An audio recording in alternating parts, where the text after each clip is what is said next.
5's Fearless, you really get to flex all of those different muscles. The Poppy ban already come through, a champion that over the years has become synonymous with G2.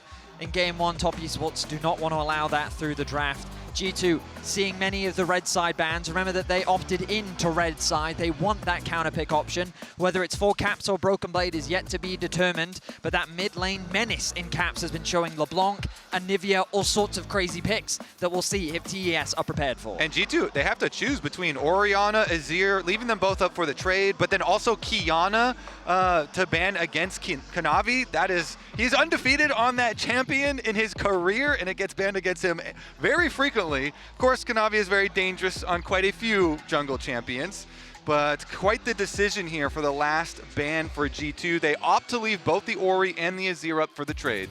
Rumble going to be the final ban. You highlighted it. The conventional mid lane options, Orianna, Azir, things like the Kiana also available. TES don't need to rush into it, but might show their hand early. Again, might have the preference towards the Orianna. Of course, Creme last year it was kind of AD mids and the Azir, but since then has evolved a lot as a player, much more comfortable on the control mages than he was in 2024. I mean, the other thing to think about is, does G2 even want to make the trade happen? We know that Caps is a phenomenal Azir player. His pressure in the side lane is, oh, hang on, the Wukong shift. I like this adaptation. We've seen Wukong be such a priority around the world, and Top Esports is saying, well, Creme has become an excellent Azir player. He's very comfortable on the champion. So if you want to take the Orianna, we're very fine with that. The risk that Top Esports run into, now G2 can look for the Orianna-Jarvan combo that we know is so proficient here at Worlds. Yeah, highly probable here for the G2 side. Game number 1 of these best of 5s is usually very straightforward as far as the drafts do drop, but they could always throw a little bit of a wrinkle in here. And remember that while this does feel like a certain degree of clean slate, Top have already beaten G2 once this tournament, and G2 were a bit out of sorts in the draft phase. We're on blue side that time around. Invisible in that game they were, and I think that most fans are giving them the optimism that they will just reset here, but do need to see a draft that sets them up for some more proactive lanes, some more proactive opportunities, and they're doing it already. They've got a Corki, a champion who could be very oppressive in the early stages of the game, incredible one-item and power spec, and then Orianna, who is, of course, at the top of the tier list for a good reason. Yeah, I mean, the biggest criticism of their previous draft was just that they had no agency in the early game. That Top Esports had 3 pushing lanes. Kanavi really abused that, and he was able to build a huge early game advantage that G2 really couldn't respond to. This time around, G2 trying to get more lane priority, but Creme going back to a comfort pick of his own. You mentioned how he's been known as a melee player throughout his career, bringing out the Akali as an answer to Caps Orianna. Yeah, and Akali can put tremendous pressure in the mid and late game in the side lanes versus Orianna. You know, TES here, they're kind of thinking that G2 are going to play a ball comp. Not only do they have Orianna, but it is going to be one of those straightforward 5-on-5s. And so then if you can split them into the side lanes and get Akali, some isolated lane matchup there could be very beneficial. Zhao and Jarvan, kind of the 2 other premier jungles still up. And if you take Xin early on in game number 1 of the Fearless, then that is going to help. I think holding their jungler until 3rd pick was good adaptation from G2 simply due to the possibility of this Akali. I think Akali has a great time versus Jarvan because of how easily she can navigate around his CC, but Zin's ulti just adds that extra wrinkle that she has to take into consideration. So as long as Skewmond doesn't apply that passive, he can potentially knock her out of that shroud. But right now G2 really needs some more CC to lock down this Akali because Top Esports have a huge amount of backline threat simply from their Wukong and Akali combo. Yeah, Hans may struggle to survive in the context of this game. See what TES want to take away. G2 already limiting the Neeko, don't want to give a potential winning bot lane 2v2. Neeko kind of the ideal champion. She gives you so much engage. She also allows you to get that pushing lane in so many circumstances. Makes it an easy ban here in the second phase. Alistar, of course, a comfort pick for Labrov and a solid champion in the context of this draft, so TES will take it away. Yeah, because we're definitely thinking Hung is going to go like, you know, some sort of Alistar, Rakan, Rell, you know, Nautilus, some sort of engage here, some sort of point and click maybe even to make it a little bit easier. They banned the Alistar themselves because it does have those disengage properties, but you know, as we see, they are filling in the other options. I think Top Esports should really consider a Rell ban. domestically, Labrov has played so much of the champion, and I think it makes a lot of sense into this combination of Akali and Varus. It would give you nice dive, good follow-up alongside the Xin, and also it acts as an effective ball delivery system as well, which already we can start to see mount with the Xin already on the side of Skewmond. Top Esports, though, still contemplating the Bard going to be the target. Labrov not having the most impressive Bard performance, but they're still cautious of dealing with it because of how effective it can be, moving around the map and also locking down a Varus. Yeah, and also the defensive Bard ultimates, you know, can be very problematic for Wukong Akali. So I do like it as a comp ban as well. Don't be baited by this. Don't be baited.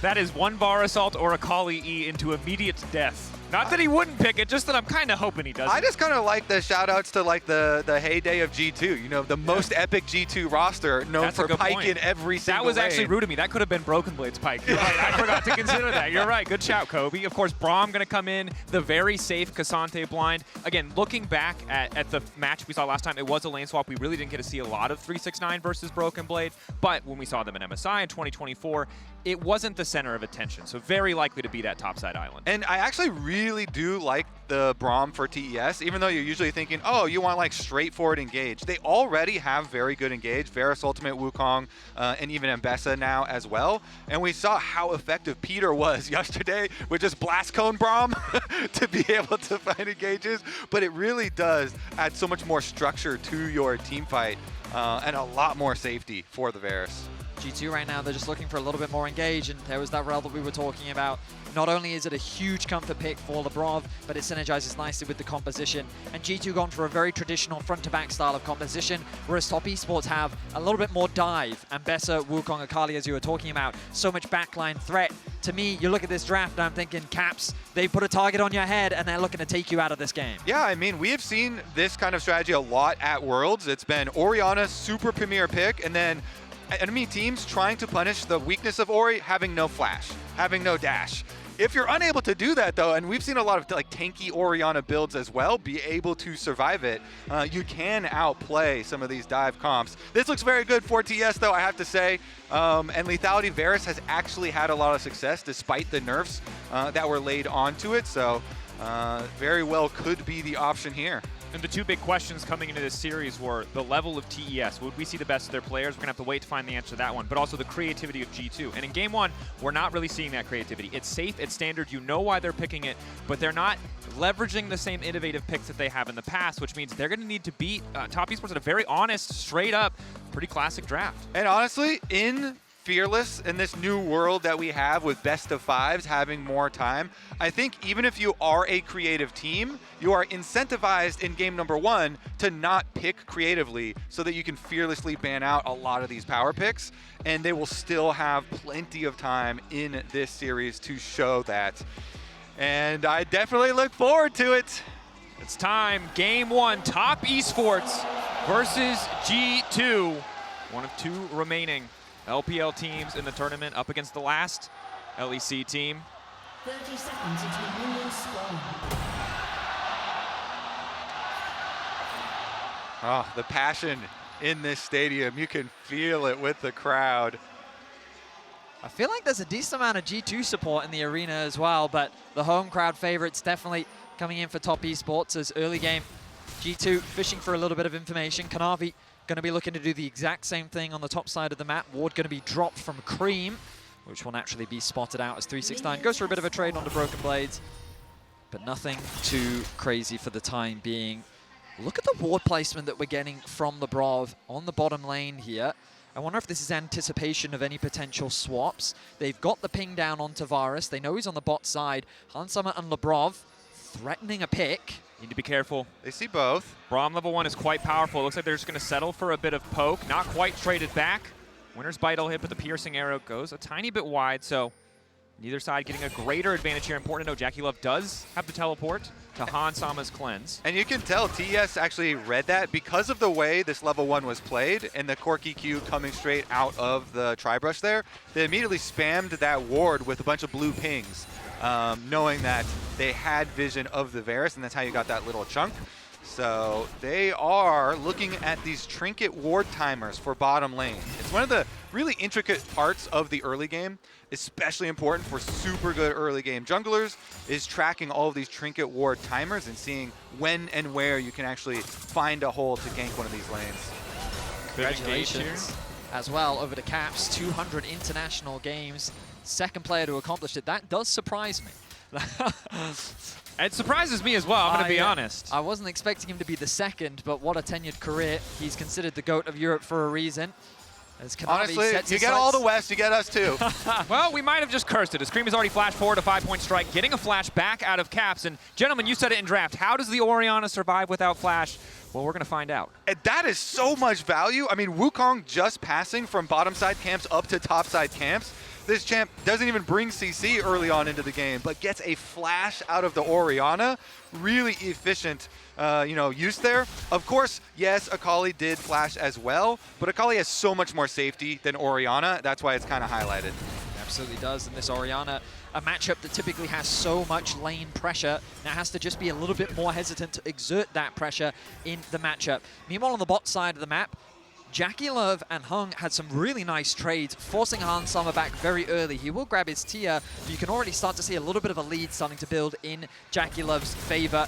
And on the top side of the map, 369 getting some good trades of his own. So kind of across the board, TES finding advantages. And this is what the desk highlighted, right? The fear that TES might be able to run G2 over in the early game. Now, they're not gone yet, but again, when we look at the historical head-to-head, when we look at MSI specifically, G2 were in the driver's seat for almost all of those early games. Today, a very different story. We'll see how things develop as Top Esports now threatening a dive into top lane. Broken Blade waiting. Pathmaker going to be an important ability here. Nice bit of footwork for extra shielding. Really taking his time. 369 might be happy with just getting the plate. Kanavi has already backed away. Doesn't want to overcommit. This is very reminiscent of their first game of this tournament. We saw Top Esports with great pressure in the early game. Kanavi set his sights onto Broken Blade, and while he was working with his bot lane in that previous game, right now he's working with 369 to cover and threaten a dive. Top Esports already building up a very small but early gold lead. Yeah, plus when you go position for a top lane dive like that, you can leave wards behind. And they are going to have full information on the re-clears. Both junglers, though, of course, know the respawn orientation of the opponent's camps. So both of them will just do Krugs through re-clears and end up on opposite sides once again. That's a great call out, though, because you can see JackeyLove is permanently pushed up on the bottom side. Had the power of the TP, had the favorable 2v2, and the second that he sees Skewmond, he knows he can stick around. He can play as far forward as he wants to. Meanwhile, on the top side, Broken Blade does TP back to lane with the Chain Vest. Loses a little bit in the process, but not hurting too much. Still, a 300 gold lead this early may be tough to contend with. Of course, he's still catching waves, so it'll likely even out a bit. And we have a little bit of the support roam timer there for Labrov around mid lane, trying to get some extra safety. Again, make it easier for Caps to use that early laning prowess of Orianna. And Kanavi is going to take the opportunity after just his bottom side camps to quickly start up the Dragon with their bot side push. JackeyLove is just getting the better of Summer in this bot lane 2 versus 2. Remember, an early base comes through from Summer. JackeyLove goes for a bunch of fights, then he goes back and he TPs early, coming back to lane, and he keeps up the pressure. He's built up a very nice lead in the bot lane 2 versus 2, and the pressure he has resulted in... Broken Blade, nice timing on the level 6. Debating if he wants to commit further. Does use the all-out, but Pathmaker just going to use it to escape. Now needs to push this wave in, because once 369 takes over, he can just turn this right back around. Yep, ultimate 4 flash here, trade to try and set up the next play.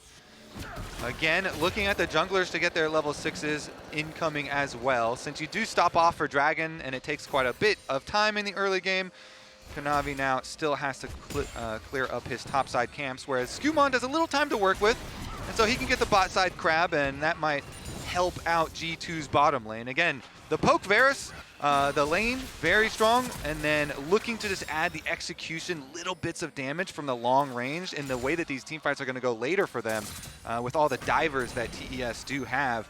If you just have a little bit of extra execution damage over the top, can make a world of a difference. Definitely can.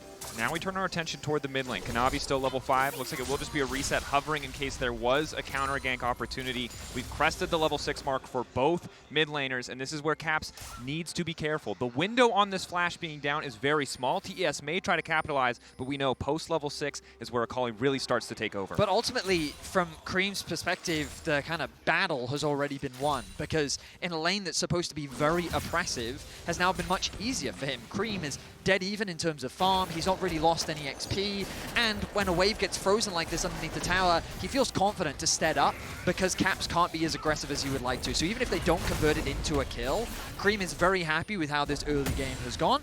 And I imagine that soon he's going to be working towards that Hextech alternator, and that component is so valuable in the trade just because it gives you so much skirmishing power in the 1v1. And across the board, TES really getting so much out of this early laning phase. The Braum into the Rell has been working out fantastically for them, resulting in these early objectives. Now we see the reset from G2, Hansama being assigned at the top side of the map. Eyes on the grub spawn, 12 seconds away. Neither side has complete control of the top lane, so it may be a little bit delayed, but clearly both teams aware of where they need to be. Yeah, I mean, after the swap, too, 369 looking very, very good up there. Yeah, he doesn't have flash, but pretty good CS lead for himself, resulting in one of the big discrepancies.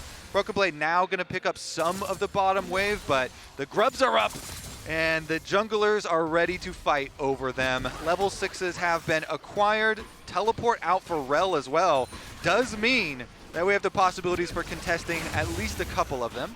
One grub already down. Kanavi, though, uses his smite, so may opt to just back away. Caps has access to the TP shortly, but is slightly delayed. Creme also resetting, so it seems like neither side wants to full-on fist fight. Just hoping that they can move in, leverage their pressure, rather than needing to go all in. G2 have to be very careful. Burst damage from Akali right now is huge. Akali plus Wukong. Creme on the way in, Unbreakable coming in for Hong. Skewmond going a little bit wider, and winds become lightning, and G2 pulling back as a 4-stack. That's 1-to-1 in terms of overall grubs. TES will grab the 2 grub buff. G2, again, didn't want to push their luck. Have to be so careful fighting into that Braum, fighting into that level 6 Wukong. Yeah, and especially like, I feel like difference in mid laners when you're both coming back from base, and then one of them, you know, has a bunch of mana items, and the other one has, you know, Dark Seal and the alternator that we're talking about, and has perfect execution available. Very, very scary as far as the immediate impact. Of course, Orianna scales really nicely. Yeah.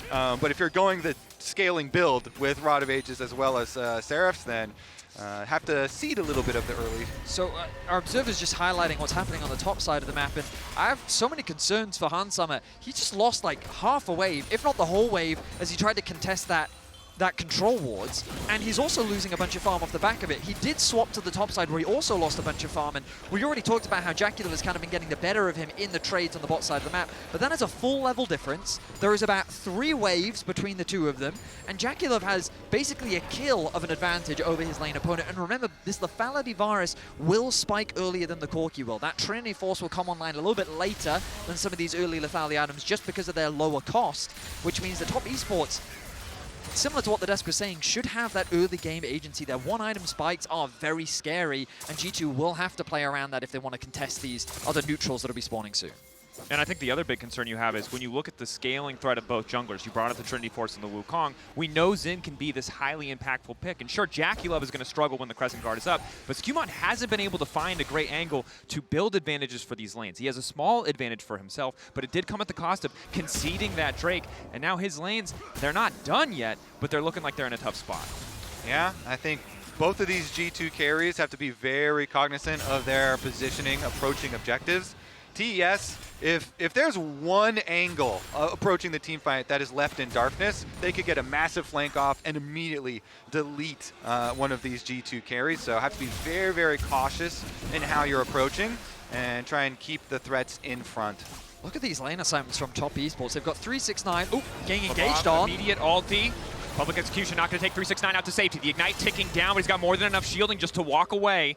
Ulti for ulti, but they get the flash from 369. Traded for Labrov's as TES. See an opportunity bot side. G2 stepping too far forward. Q flash from Hong goes completely wide, but it doesn't matter. The concussive blows connecting in the end, and it's first blood for JackeyLove. G2 try to find a pick onto 369, but top esports convert it into a collapse of their own. I was just about to highlight how these lane assignments from Top Esports made it so easy for them to collapse on this dragon. G2 don't respect it, and it becomes a very easy first blood for Top. Yeah, I mean, there are double control wards here for TES through the Tri-Brush and through the Pixel Brush in River. And so they make the good call. Yeah, we'll just leave Dragon and get the kill instead, increasing the gold lead because they know they can still reset and then return to the objective. G2, of course, see a window of opportunity where JackeyLove maybe didn't do his due diligence, but his teammates are still there to cover him as 369 goes all in on the mid lane. No public execution, so Caps is doing all right, but unfortunately for him, TES are rotating just a variety of people through that mid lane, and they're all getting pushed. Yeah, that wasn't a public execution, but it was a public beating where he just beat like 400 He got flogged, yeah, that's rough. That was some good punches there from 369. Chunks Caps down below 50% and earns the objective pretty effortlessly. And it feels like a repeat of what we saw in the first game of Swiss. Top Esports finding these early leads, G2 not really having many options to trade back elsewhere on the map, and Top Esports are playing with these advantages very, very well. They've accrued a 1k gold lead, they have full control over the early objectives. They're trying to make a play on a JackeyLove, but he's not afraid of anything. Entering strike goes wide, but the ulti from Varus does not. Immediate TP in. Labrov about to get one shot. JackeyLove happy to have a second kill. Hung gonna make sure he donates. No, they donated to Creme, who contributed nothing, but will get all the cash. I mean, I think honestly it's worth. You get your 2 stacks Dark Seal, and you get more money on this Akali that you want to have burst damage. So, you know, good shot calling. I would give it a Creme too. I mean, once he pressed TP, they were like, you came all this way. Yeah. We may as well give you a parting gift. Exactly. Then he's more likely to come down to next time. See? I just say I'm Absolutely. concerned for G2 when we're referring to their support as a party favor for the enemy mid lane. That is not an ideal situation to be in. But Top Esports with full control over this early game right now. And again, it really is just reminiscent of what we saw in their first matchup, especially when you look at the itemization. Going for Rod of Ages, Tier Orianna means that you will not have damage for a while. G2 need to stem the bleeding as much as possible and wait for these team fights, but Top Esports, they won't let them. Yeah, I mean, that's the slower impact that we were talking about. And now we're also seeing... All in bottom lane. Shockwave looks like it interrupts the E2, the second half of the Shuriken Flipper. That could have been a kill, but still costs the flash and ultimate from Caps. Yeah, just as we were saying from Champion Select here, as soon as you get Orianna in the side lane, and even honestly before that, Akali was very, very happy. Now we'll see the other side lane up here. Skewmond here to cover, but Kanavi's finished Trinity Force. A lot of potential burst damage, even in the face of the Sundered Sky healing. Broken Blade zoned away completely from this top lane tier 1, and 369 builds that individual lane advantage, and the rest of the team now coming home to reap the rewards. Caps and the rest of G2 want to cover. They do not want to concede this tower. Labrov ghosting in. Riding in on a steel horse, ulti available, no flash, but he might not need it. Hung gonna be sacrificed. TES sticking around a bit too long on the top side, and Caps happy to reap the rewards. So all of the supports are the party favors that you were mentioning. Willing to donate the sacrifice, as you say, Kanavi. Kanavi kicking things off with the Cyclone. Creme waiting behind. Still has access to the perfect execution. Excuse me. No, on cooldown from the previous play. Portabelt also used with the public execution. Taking out Labrov. And it's not just the mid laners taking the kills, the junglers as well. Top Esports see 2 members of G2 walk up into the river and say, didn't you just use everything to kill our support? I guess that means that it's our turn. And so Top Esports immediately turn their attention to their opposition, pick up a support of their own as Labrov goes to 3 deaths. It's 3-1, Betty. They've had too many turns. They're breaking preschool sharing rules, and I don't think this is going to look good for G2. But again, you said it. We've seen this game before. We saw it in that first match of Swiss. The early lane swap was a bit different, but this control, the advantages they built in lanes, transitioning it now into the Herald, TES dominating game 1. All in though, Caps! No time for redemption! Creme, baby, back to his origins on the Akali, abusing Orianna. Beautiful stuff here from TES. Truly a perfect execution there from Creme. He didn't even lose any of his HP. 100-0 Caps, no flash on the Orianna, and now the side lanes, I mean, just look at the minimap, fully in control for Top Esports. Creme having a hell of a time here. Broken Blade trying to move forward with the Pathmaker, but again, 2024, the one time we've seen a best of 5, Caps Tristana, 3 games, winning every single lane against Creme. Game 1 in 2025, completely different. Yeah. TES say, fine, you can have the pick of the tournament, Orianna.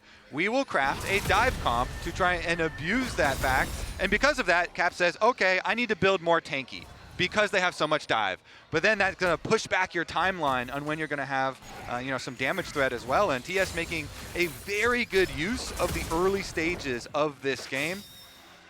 Definitely something that people have said a lot about TES. Very good early games, very frequently. Top Esports, they are a much more methodical team. They play the map very well. Having Kanavi as kind of your spearhead makes a lot of sense as to why that playstyle works. And again, we turn our attention to the minimap and look at the control that they have. Creme is not afraid of anything. There's nothing he needs to be afraid of anything. Like, no one on the side of G2 can kill him, so he can afford to overstep his bounds, but even if he can't, he's got a turret at his back. Meanwhile, on the other side of the map, heavy vision investment, control over the bot wave, control over the mid. They have push everywhere. G2 is very much on the back foot. Exactly, because it becomes so hard to play the maps, because G2, they have to keep Orianna safe with extra players, and so nobody can really handle all of the side lane pressure that TS can put out. TS, they can constantly push both side lanes, and G2, they have to group and force. G2 ignoring topside, letting that wave be deleted because they know they need to defend mid lane. Rift Herald, Kanavi mounted up.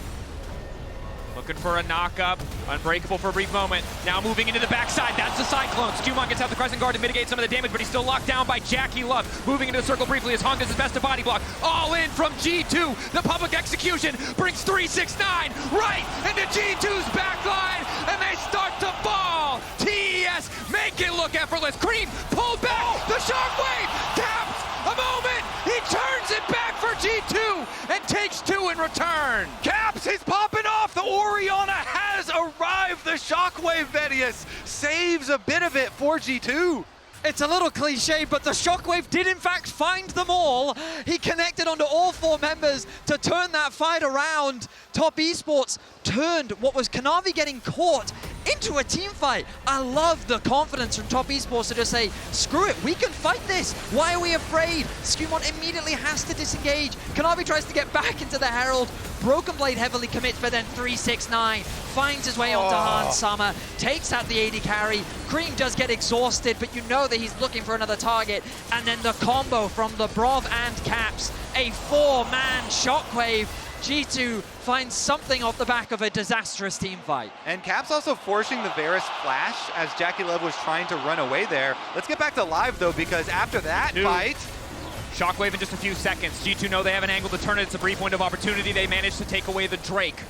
Now they're keeping the fight going though. Excellent ulti again, catching out Skewmond. He's been locked down, he'll be sacrificed. TES get 1 on the exit kills, but G2 slow the soul stacking for TES. Yeah, I think TS should be able to get this game right back on track, but G2 have kind of interrupted that stacking. TES still hanging around. Q3 from Broken Blade. Pathmaker pulling him through as well. JackeyLove charging up the piercing arrow. Decent damage from Broken Blade. The one target it doesn't hit. Caps on the other hand, happy to have all that extra gold after the last fight. The command attack really starting to hurt. I think TES should get back to pushing on both side lanes and making it hard for G2 to control their income on the map. Because G2 have to be so much more careful when they're getting resources here, and TES can still apply that pressure. The thing is, like, we talked about it very early on into the game, but this advantage that JackeyLove has over Hans Summer is just monstrous. This Varus is so far ahead, and right now G2 don't really have any threat onto this long-range poke that JackeyLove brings to the fight. And Otacon is on the map, so everybody looking towards the big objective, what has been the equalizer of so many games since its implementation in this season. But this is the good news for G2, because as you highlighted, Cody, the spread out on the map is what G2 can't handle. Grouping up and fighting is what their composition wants. So if there's going to be a moment to turn this game in their favor, it'll be a fight around Otacon. And in this moment, their carries have flashes, while TES do not. Neither Creme nor Jackie have them. Kanavi poking, fishing, maybe hoping to burn one of those flashes without committing too much. As TES desperately fight, they want control of this tri-brush. They do not want G2 to have easy access into the objective, but JackeyLove alone is solo zoning so many of the G2 members off this tower as Creme's starting to poke. Hits the first half of the Shuriken flip. Skewmond thinks that's the angle though, and they start to turn it back. Shockwave though, only connecting on a Hung. Major cooldown missing now as the Redemption heals TES right back up. With the Shockwave gone, I see this as a very difficult way for G2 to fight. Top Esports doing really good job at controlling this space. The poke from JackeyLove, the poke coming through from Creme, knowing that he has the assistance of Hong. They keep G2 at arm's length, but they don't yet start the objective. They want to get the tower, and this will go uncontested. G2 losing more and more control over the bottom side. Passive control gone now that the tower's been deleted. Kanavi poking his head in. It's the blue buff picked up by TES. G2 again, we've seen it before. We saw it in Swiss. Getting bled out in this game by Top Esports. Creme stays on the bottom side. TES don't need to force. They don't need to start this if they don't want to. I mean, look at the side lanes. Kobe was talking about it earlier. When Top Esports played the map, it's very difficult for G2 to deal with all of that pressure. Top lane just lost an entire wave. Mid lane is being pushed in by 369. Advantages are just passively being built by Top Esports. And remember, G2 won that fight in mid. They lowered the gold gap, but now it's ballooned back up to 3.8k. TP to the bottom lane from Broken Blade. He is there first. 369 has access to his, but he's putting pressure on the top side. G2 forcing the Otacon, recognizing a brief window of opportunity. They need to make this work. 369 is trying to buy first and then teleport in. 8K getting lower. Kanavi looking for the flank. G2 have no idea. They want to burn this down. They see the TP now. They realize they may have overstepped, but the Otacon's been leashed. TES won the fight. Double redemption, but they're grouping for the Cyclone. Crescent Guard denies it for a brief moment, but all of G2 have to run because once again, and it's 369 and Creme back to back. The triple kill for the Akali. G2 are helpless in the face of this Top Esports dive. He's rolling all nines today. This Ambessa is insane. He's cutting them down. The teleport ward is perfectly placed, and G2 have been decimated. Shepherded into a choke point. Top Esports collapse like wolves and tear G2 caps. Caps wants to clear the wave, I guess. Buys a brief moment with the Zanya to contemplate his failures because he will not get any kills. He clears out the wave, but questionable play there as the Otacon is secured by Top Esports. A 7k gold lead, and just beautiful team fighting from this Top Esports squad. The fact that G2 had no recourse, no escape as they get picked apart. Let's take a look at the setup. The ward is just perfect, and G2 all clumped up together. Kanavi coming down from the top side. Skewmond actually does do a good ultimate to knock Kanavi away, but it didn't matter because they got ripped apart anyways by the solo laners. Creme played that beautifully, using Skewmond's flash, going over the wall to then get a multi-man execute. Very well played by him. The frustration on Dylan Falco's face and the elation from the Top Esports coaching staff. You know how when Yagao said, 2 carries should never stand together? Well, if all 5 of you are standing together as well, then they all get executed. That is included. That one does include the other. It's a square rectangle sort of situation. G2 hopefully learning that lesson because they don't really have much more time in this game. 8,000 gold deficit. TES grabbing the third Drake and Soul Point. G2 in no position to contest. But remember, that Otacon was built on an early game from TES that was so commanding, that was so confident. That was already a Hail Mary for G2. And frankly, at this point, Hail Marys are all they have left. I mean, I've been super impressed with how JackeyLove has really gotten his revenge on Hans Summer after last year.